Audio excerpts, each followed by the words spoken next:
तो बेटा आज का जो हमारा टॉपिक है वो है इलेक्ट्रिक करंट। तो इलेक्ट्रिक करंट क्या होता है? It is the rate of flow of charge. Assume कर लीजिए हमारे पास एक कंडक्टर है और उस कंडक्टर में से किसका फ्लो हो रहा है बेटा? चार्ज का, पर यूनिट टाइम। तो हम उसको क्या बोलेंगे? Electric current. इलेक्ट्रिक करंट का सिंबल देखिए क्या होता है? आई। इलेक्ट्रिक करंट को हम किससे डिनोट करेंगे? आई से डिनोट करेंगे। चार्ज का सिंबल हमने पहले भी बताया था, चार्ज का सिंबल क्या होता है? क्यू। टाइम का सिंबल टी। तो यहां से एक रिलेशन आ गया, I is equal to Q by T. ठीक है, अब बात कर लेते हैं इसकी यूनिट की। तो करंट की जो यूनिट होती है वो क्या होती है? एम्पियर। चार्ज की जो यूनिट होती है वो क्या होती है? कूलम। टाइम की जो यूनिट होती है वो क्या होती है? सेकंड। तो 1 ampere is equal to 1 coulomb upon 1 second. तो यहां से एक क्वेश्चन आ जाता है डिफाइन 1 एम्पियर। तो डिफाइन 1 एम्पियर क्या होता है? 1 ampere is equal to 1 coulomb upon 1 second.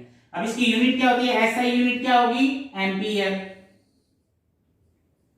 ठीक है, अदर यूनिट्स, इसके अलावा भी कुछ यूनिट्स होती हैं, जैसे स्मॉल करंट मेजर करना हो तो स्मॉल करंट मेजर करने के लिए हम कौन सी यूनिट करेंगे? 1 मिली एम्पियर, 1 माइक्रो एम्पियर।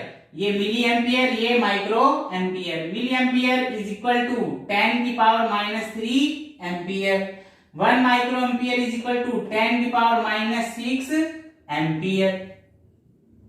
ठीक है, अब बात कर लेते हैं कि करंट को अगर हमें मेजर करना है तो हम किसकी हेल्प से मेजर करेंगे? तो करंट को जब हम मेजर करते हैं तो किसकी हेल्प से मेजर करते हैं? एमीटर की हेल्प से मेजर करते हैं। इसको हम हमेशा किसमें कनेक्ट करेंगे? सीरीज में ही कनेक्ट करेंगे। अब इसे सीरीज में ही कनेक्ट क्यों करते हैं? क्योंकि resistance of an ammeter is very small. जो रेजिस्टेंस होता है एमीटर का वो क्या होता है? स्मॉल होता है और वो करंट को इतना इफेक्ट नहीं करता। ठीक है, जिससे हम क्या कर सकते हैं? करंट को आसानी से मेजर कर सकते हैं। इसलिए जो एमीटर है वो हमेशा किस में कनेक्ट रहेगा? सीरीज में ही कनेक्ट रहेगा। तो नेक्स्ट जो टॉपिक है हमारा वो है इलेक्ट्रिक सर्किट। इलेक्ट्रिक सर्किट क्या होता है बेटा? एक continuous and close path of an electric current. एक क्लोज पाथ जिसमें से इलेक्ट्रिक करंट क्या हो? कंटिन्यूअसली फ्लो हो, उसे हम क्या बोलेंगे? इलेक्ट्रिक सर्किट बोलेंगे। तो अगर आपको एक इलेक्ट्रिक सर्किट बनाना है तो उसके लिए हमें क्या क्या चीज चाहिए? तो सबसे पहले हमारे पास क्या है? एक वायर। और वायर को हमने किससे कनेक्ट किया है? एक बल्ब से। साथ में क्या लगा? एक बैटरी और एक स्विच। तो नॉर्मली ये हमारे क्या बन गया? एक इलेक्ट्रिक सर्किट। अब बात कर लेते हैं इसके टाइप की। तो सबसे पहला टाइप कौन सा है? Open circuit. जब स्विच कौन सी पोजीशन पर हो?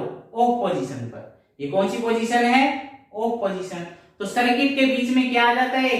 गैप आ जाता है और करंट का फ्लो क्या हो जाता है? बंद हो जाता है। तो ऐसे सर्किट को हम क्या बोलते हैं? Open circuit.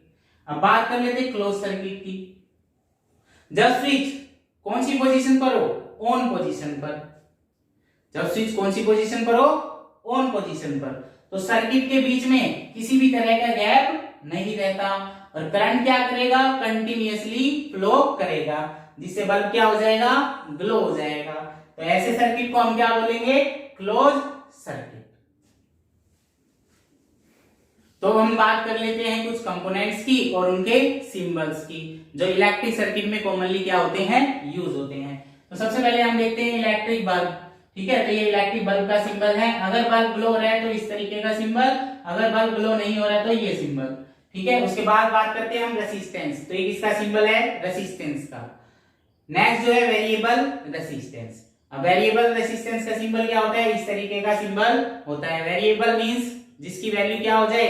चेंज हो जाए।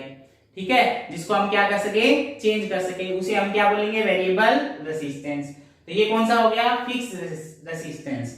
तो ये फिक्स रेसिस्टेंस और ये वेरिएबल रेसिस्टेंस। ठीक है, नेक्स्ट जो सिंबल है वो किसका है? एमीटर का। उसके बाद किसका है?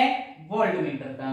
तो एमीटर के सिंबल के लिए हम क्या करेंगे? ए से डिनोट करेंगे और वोल्टमीटर के लिए वी से डिनोट करेंगे। नेक्स्ट जो सिंबल देखते हैं हम क्या है? Electric cell. तो ये किसका सिंबल है? इलेक्ट्रिक सेल का, एक पॉजिटिव टर्मिनल और एक नेगेटिव टर्मिनल। फिर उसके बाद बैटरी। बैटरी का सिंबल क्या होता है? इस तरीके का सिंबल होता है। बैटरी बनती कैसे है? जब एक से ज्यादा सेल्स आपस में क्या हो जाए? कंबाइन हो जाए, तो वहां क्या बन जाएगी? बैटरी बन जाएगी। ये ओपन स्विच, ये क्लोज स्विच अगर वायर में ज्वाइंट है तो इस तरीके का, अगर वायर में ज्वाइंट नहीं है और क्रॉसिंग हो रही है तो इस तरीके का सिंबल हम क्या करेंगे, यूज करेंगे।